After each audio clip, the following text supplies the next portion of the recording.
Hillary Clinton et Donald Trump vont suivre l'arrivée des résultats depuis la ville de New York. Et à New York, justement, on retrouve la correspondante de TV5 Monde aux États-Unis, Elisabeth Guedel. Elisabeth, vous êtes en ce moment même au QG de la candidate démocrate. Est-ce que vous pouvez nous en dire un petit peu plus sur le programme de la soirée des deux candidats? Qu'est-ce qu'ils vont faire dans les prochaines minutes? Écoutez, actuellement, ce centre de convention donc, de Manhattan, c'est là qu'Hillary Clinton, dans 4 heures environ, c'est ce qu'on pense en tout cas, puisque ce sera l'heure, dans 4 heures, l'heure de la fermeture des tout derniers bureaux de vote aux États-Unis. Elle devrait venir ici, sur la scène que vous voyez derrière moi, prononcer son discours de victoire ou de défaite. On verra les résultats. Dans ce centre de convention, beaucoup de supporters sont déjà en train de s'installer, beaucoup de journalistes. Nous sommes très nombreux sur cette estrade. Et puis, Hillary Clinton, elle se trouve dans un hôtel de Manhattan avec ses proches.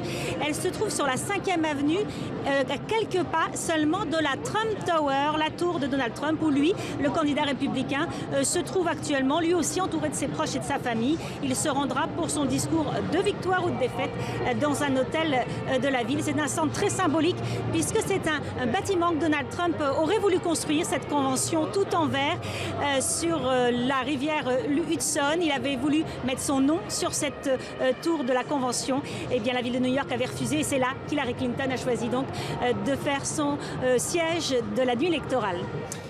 Alors Elisabeth, les premiers bureaux de vote ont fermé sur la côte Est. Est-ce qu'on a déjà des premières tendances ?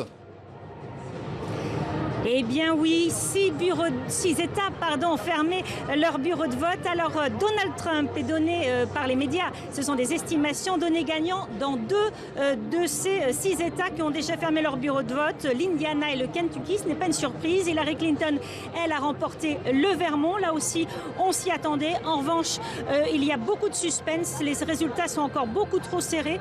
Il faut attendre les premiers dépouillements dans 3 États, la Virginie, la Géorgie et la Caroline du Sud, des États clés. Donc là, 3 États où le scrutin s'annonce très très serré. On n'a pas plus de détails pour ces 3 États. En revanche, donc 2 États déjà remportés par Donald Trump et 1 par Hillary Clinton. Merci beaucoup Elisabeth Guedel depuis New York pour TV5 Monde.